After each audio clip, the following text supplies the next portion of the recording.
Genesis 1, 1 through 3. In the beginning God created the heavens and the earth. The earth was formless and void, and darkness was over the surface of the deep. And the Spirit of God was moving over the surface of the waters. Then God said, "Let there be light." And there was light. This is a book called The Messiah Texts by Raphael Patai. In this book, there's a reference here to Genesis Rabbah, which is a midrash. It is Genesis Rabbah 2:4, and here's what it says. Rabbi Shimon ben Lakish explained, "And the Spirit of God hovered over the face of the water." This is in reference to Genesis 1, verse 2. This is the Spirit of King Messiah, as it is written, "And the Spirit of the Lord will rest upon him," in reference to Isaiah chapter 11, verse 2. By what merit will the Spirit of the Messiah, come? By the merit of repentance. And just a little information about Genesis Rabbah. It is an exegetical Agaditic midrash on the book of Genesis, a product of the Palestinian Amoraim, and is dated to 4th century AD, CE. Partially written in Hebrew, partially in Aramaic. So basically, what we have here is a Jewish explanation, which is in the 4th century after the time of Christianity, of the beginning of Christianity, which is still equating the Messiah with the Spirit of God. And this is where we're getting this notion here, this phrase, Spirit of King Messiah.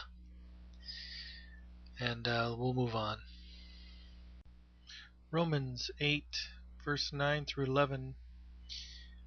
I wanted to point out before I read this, everyone knows that the Greek word Christ is the equivalent to the Hebrew word Messiah.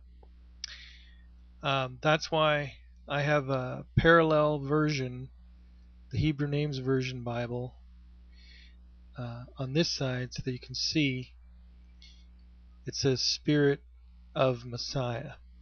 Okay, so when we read it, we see the phrase Spirit of Christ. We know actually that is Spirit of Messiah. And so it reads, "But you are not in the flesh, but in the Spirit. If it is so that the Spirit of God dwells in you. But if any man doesn't have the Spirit of Messiah, he is not his.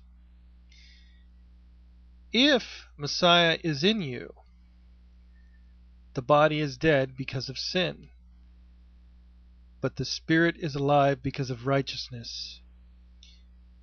But if the Spirit of him who raised up Yeshua from the dead dwells in you, he who raised up Messiah Yeshua from the dead will also give life to your mortal bodies through his Spirit who dwells in you." And you can see that there's a lot of interchangeability here as far as Spirit of God, Spirit of Messiah, because you see here it speaks of the Spirit of God dwelling in you, and then it says, but if any man doesn't have the Spirit of Messiah, so there's an equality there with the phrase Spirit of God and Spirit of Messiah. And again in verse 10, if Messiah is in you, then the body is dead because of sin, but the Spirit is alive because of righteousness. But if the Spirit of Him who raised up Jesus, so again we're talking about the Spirit of God here, equating it with the Messiah in you here,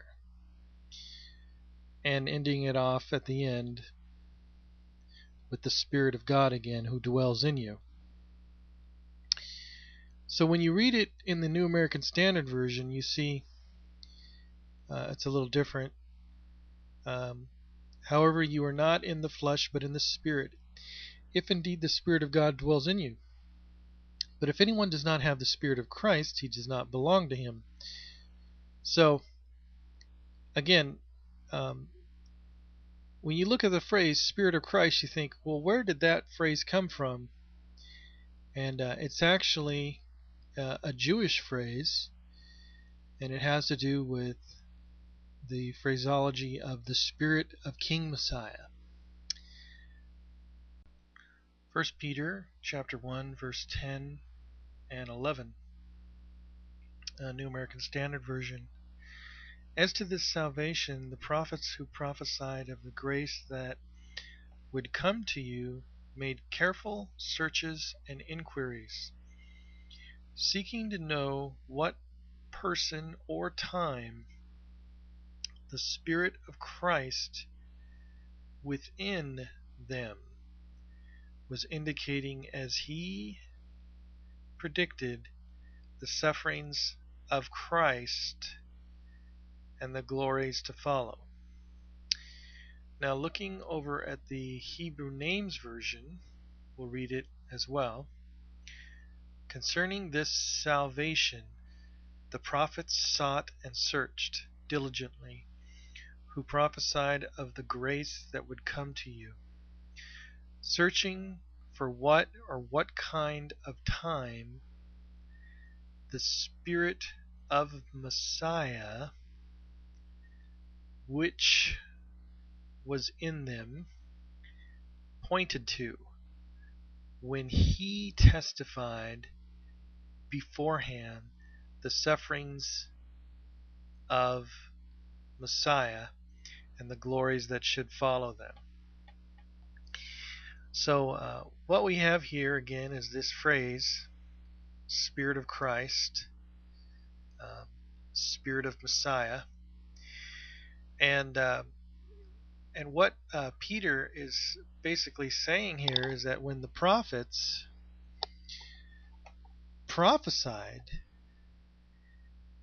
it was the Spirit of Christ within them. In other words, the Spirit of God, the Spirit of Messiah, which was in them, who pointed to, or rather gave them a revelation of what was going to happen about the sufferings of the Messiah. So this idea that the Spirit of Messiah rested upon the prophets is a very interesting concept. Galatians 4, verse 5 through 7. So that he might redeem those who were under the law, that we might receive the adoption as sons. Because you are sons, God has sent forth the Spirit of his Son into our hearts, crying, Abba, Father. Therefore you are no longer a slave, but a son, and if a son, then an heir through God. And so here we have another, again, a reference to the Spirit of Christ, although not in the exact same wording, but rather in this combination, Spirit of His Son, into our hearts.